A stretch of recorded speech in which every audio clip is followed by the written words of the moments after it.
ఒకవేళ నమ్మేసి మీరు ఒక రిలేషన్ లో ఉంటారు, వాడేం చేస్తాడు, మీకు వాట్సాప్ కాల్ వీడియో కాల్ చేయమంటాడు, చేసి నూడుగా నాకు చూపించు అంటాడు.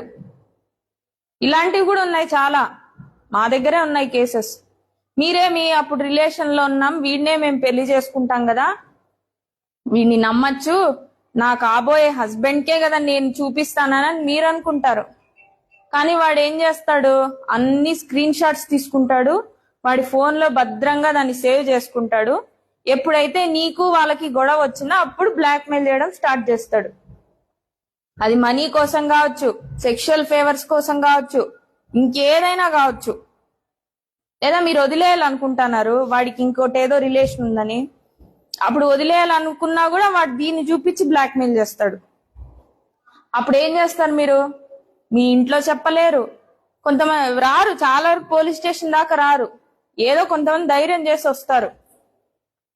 కాబట్టి ఇలా ఇవన్నీ జరగడానికి ఎవరు ఫస్ట్ పర్మిషన్ ఇచ్చింది, మీరే కదా, అంతేనా?